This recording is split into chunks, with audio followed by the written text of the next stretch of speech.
I am never at a loss for words. Anyone who knows me knows that to be true. But today I'm actually at a loss. I just saw a movie that I have no read on. Usually I can kind of anticipate what the general audience, what you all seeing the movie is going to think of the movie. This movie, I have no clue. Come December 30th, this movie is going to come out on Netflix, and the responses might vary like crazy. You could tell me that this is going to drop on December 30th on Netflix and just be forgotten instantaneously. You could tell me that this film is going to make a last second surge and actually be one of the 10 films recognized at the Academy Awards. You could tell me that this is going to be the film that is going to generate thousands and thousands of think pieces upon think pieces from film reviewers, and you're going to have 25 tweet threads basically condemning this film as vile, toxic, sexist, racist, all these buzzwords. And you could also tell me that this is going to be a film that is going to be embraced by a very liberal audience. You could tell me this is a film that's going to be embraced by a very conservative audience. I would believe anything you tell me about this film. In a year, we might be looking at this film as a general masterpiece that went under the radar. It also could be a film just forgotten by time. Regardless, this is a bold swing from Netflix. They gave an auteur $100 million to adapt basically an unadaptable book. And it has a lot going on in it, and I have a lot of thoughts. Welcome to the Beniverse, and today I am reviewing Noah Baumbach's White Noise. Hello and welcome to the Metaverse. My name is Ben Friedman, and today I am talking about Noah Baumbach's White Noise. Now, for anyone who is not aware of who Noah Baumbach is, he recently made huge success in 2019 with the film Marriage Story, but he's been a director working consistently, whether it's in The Whale and the Squid in the early 2000s, and whether it's films like The Meyerowitz Story. This is a guy who is well respected amongst his peers in Hollywood. He's a very talented director. He has been working with Netflix for, I believe, at least his past two films in Meyerowitz Story and in Marriage Story. And today, I am talking about the latest film that he made, which again cost $100 million to produce. That's a lot of money for a film like this. It is adapted from the Don DeLillo novel, and the film is called White Noise. And I'm going to try to explain the plot so everyone has a context of the movie. And it's complicated. It is a complicated plot, but I'm going to start here. White Noise stars Adam Driver as Jack Gladney, a Hitler studies professor at a liberal arts college in Middle America. Jack is married to his fourth wife, Babette, and they are bound together in love, their fear of death, and their 4 children. Then, one day, a lethal black chemical cloud floats over their town, which will alter the course of their lives.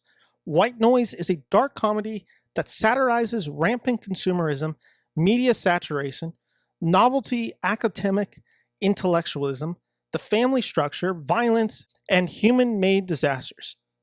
In summary, the author of the novel, Don DeLillo, calls White Noise an opposition of systems and powers, corporations, the state, and the system of consumption. So that is a broad overview of what the film White Noise is. And White Noise is a very complicated film to pull off and accomplish. As a filmmaker, it is actually quite evident why Baumbach would be interested and drawn to this project. Baumbach himself being someone who grew up in that era in the 80s, his interests in this film feel personal. His films as a director can be viewed as pseudo-biographies and explorations of the growing stages of life and aging. And Baumbach, like Jack in this film, has also been divorced, and his films show men struggling to make sense of domestic life. And I think it's also very important to note that between Marriage Story and White Noise, Baumbach became a father in 2019. So this film has another level of personality and personal feelings in Baumbach's life. And this is just straight up the biggest film that Baumbach has made in his life. This is a $100 million project that is inspired by the filmmakers who inspired him growing up, specifically Steven Spielberg. There was a review that I saw this film described, which I think is very correct. It is like a Steven Spielberg movie having a panic attack. And I think that's very true for a lot of this film.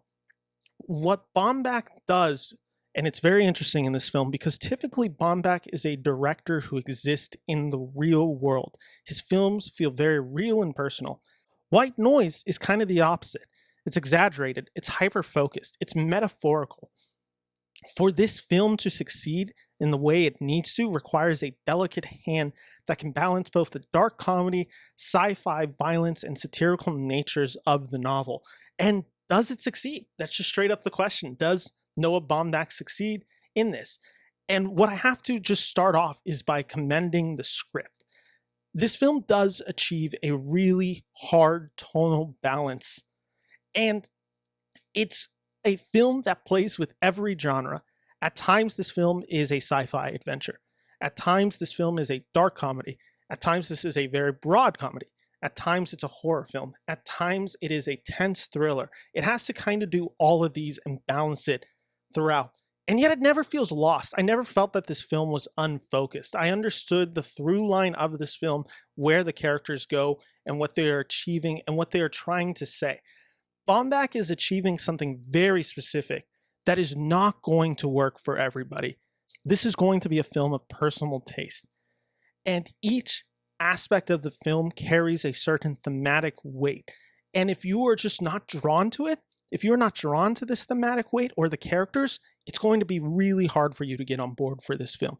At times, this film is very dense, and it is very hard to follow just truly what the film is trying to accomplish, but it's never at the detriment of the film. While I found myself being at times lost and confused by the film, it always kept me intrigued and asking questions. I found myself hyper-focusing on the film and trying to just match the film at the level and energy that it is at. The film, White Noise, is often quite funny by design, yet no one is giving a comedic performance per se. The cast plays the film dead serious, but everyone is simultaneously a caricature meant to satirize, but also an insanely complex individual. And this is pulled off to great effects by the cast. In particular, Don Cheadle, Greta Gerwig, and Adam Driver all give wonderful performances in this film. They are insanely committed to the material that they are doing, and they're able to spout the philosophical satire, whatever you want to call it, of DeLillo very well. And in doing it, it allows the audience to just grab onto something. It gives them something to hold on and get through this wild film with. They can relate to aspects of these characters. They can be intrigued by them. They can be ultimately disgusted by some of these characters, but are just so enamored by them that they're going to follow along. And really, what these three cast members do in particular is they serve through as our guide throughout this world that Don DeLillo has created. And I just have to give the hugest of praise. He's been one of my favorite actors working for years. I've gushed about him. I've written articles about the guy that have been published. Adam Driver is spectacular in this film.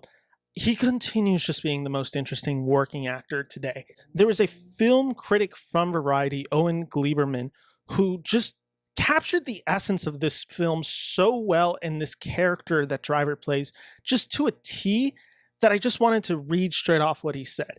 And Gleiberman wrote, "Sporting a gut, a bohemian geek haircut, and a terrible leather jacket makes Jack a study in a certain kind of late 20th century man who thinks himself a crusader for freedom and truth, but is in fact a complacent intellectual fascia of entitlement."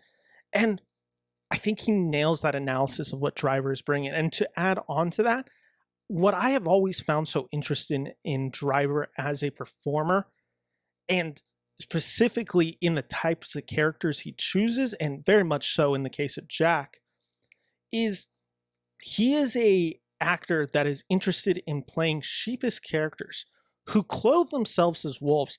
His characters always feel a little bit rough.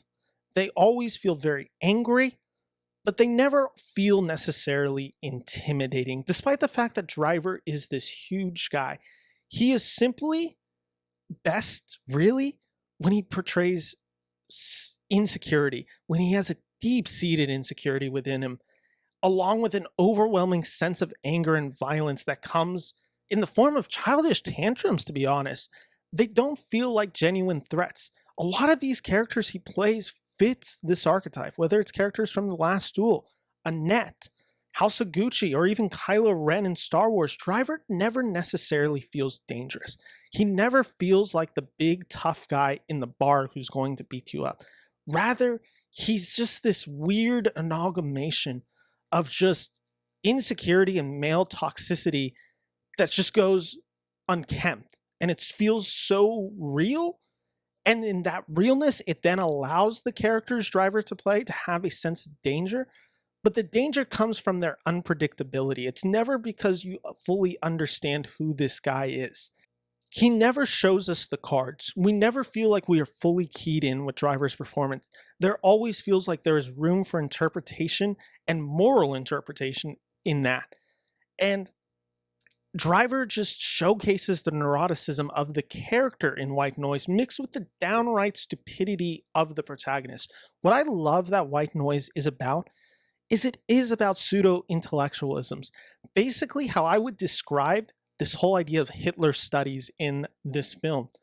The character of Jack's insight into Hitler feels like the equivalent of a Redditor with a very good vocabulary and access to a thesaurus. It feels like he is just spouting out ideas about Hitler, but they're very basic. There's nothing actually particularly intellectually challenging about them. They're just simply really controversial. And that's where the shock kind of comes from. But the fact that he's saying it, that's the demeanor that he does it in. He is a guy that in this film sounds very intellectual. So he's able to convey that weight of intellectualism, but when you actually strip apart the layers, you see that this guy doesn't have that many original thoughts or anything particularly interesting to say on the subject, to the point that this character doesn't even understand the language that Hitler speaks, as portrayed in a very funny scene in this movie. So for all those reasons, Driver really works and he's the MVP of this film. Now, getting to Noah Baumbach in particular, because again, Baumbach has to do a lot. I think this film is very much a clear 3-act structure, literally in the point that it has Act 1 on screen, Act 2 on screen, and Act 3 on screen written out in words. It's very much plays in that format. The first act is them realizing something. The second act is them in the middle of it. And then the third act is the conclusion and the aftermath of what just happened. And it works very well. Now, again, this movie can get lost because it is so many ideas. Yet, what kept me on board for this film was just how interesting Baumbach is willing to go with it. How visually interesting. This film is beautiful to look at. It has some of my favorite special effects of the year. It has some of the best costuming. It has some of the best cinematography. It has just some of the best, like, little things. There's just these little aspects, whether it's the music, whether it's the tendency of the camera just kind of moving around in a very circular motion. The camera always feels as chaotic as the world that these characters exist in, but at times can really slow down to give an interpersonal feeling. It all really works for me in a pretty spectacular way. White Noise is a movie that I just found engaging. It's not a perfect film. It goes on a little too long. It never fully feels like it resolves itself in a particularly meaningful way. I found the ending, the third act, the final 10 minutes of this film in particular, to kind of just be a mess. And I think it's going to annoy so many people that I don't think they're going to give the film a chance, a second chance. However, when I was watching it, even when I just didn't fully either appreciate, understand what DeLillo or Baumbach are trying to do in these scenes, I was always intrigued. It always felt like Baumbach was in full control. Even if watching it, it felt like the project goes away from him. He always feels like he's on the saddle and he's steering it. And this was the conclusion that this film needed to get to in the style and fashion that this film needed to get to. It just might not work. Whether that's due to the ambition of it, whether that's due to the story of it, whether that's due just straight up to Baumbach's direction, I can't fully tell. When watching this film, I don't know I can't pinpoint exactly what is wrong with the finale. I can just say it gets very wordy. It is a lot of dialogues, it is a lot of monologues happening, and it doesn't feel like the characters are living in this world. It feels like they are speaking directly to us, that they have something to say, and then the film kind of ends. And it's not the most satisfactory ending. However, I don't care. I didn't care when watching this film.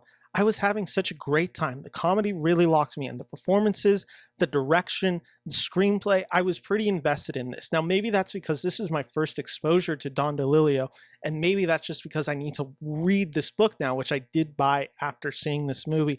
And maybe this is going to be an exposure, and then I'm going to watch this movie again after reading the book, and I'm going to think, this doesn't actually fully work, or this idea is so much better personified within the context of the novel, not in the movie.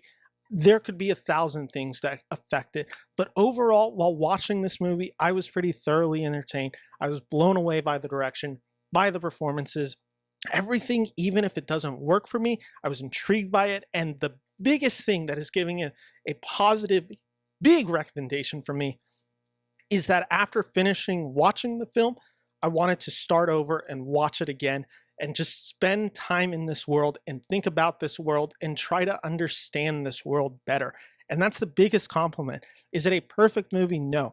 But when a movie is a movie that I know that I'm going to rewatch and try to understand better and engage intellectually with, it means that White Noise succeeded what it needed to, and it made for a film that I will be watching over and over. So in that case, White Noise is a big success. I'm giving it 3.5 out of 4 stars. It's one of my favorite films this year, and I do highly recommend you watch it. Now, like I said, this film might be received terribly. I'm actually not excited for the think pieces that I've already seen being thrown out there. Some of them feel like essentially what this film is parodying, pseudo-intellectualism, someone trying to say something that and find meaning that isn't in this film, someone trying to bring in their own personal feelings, people who are just, here's the thing, if the idea of this guy teaching Hitler studies and the satire of that already annoys you, you already think it's dumb, you even think it's offensive, you're probably not going to get into this movie. But if you're willing to give this movie a chance, I think there's a chance you could be pleasantly surprised by this movie, and it's a big recommendation for me. White Noise is coming out on Netflix on December 30th, right before the new year. When you see this movie, let me know what you think. I am so curious to know what you think. My name is Ben Friedman, here from the Beniverse. Thank you all for watching. Have a great holiday season. Take care. Bye-bye.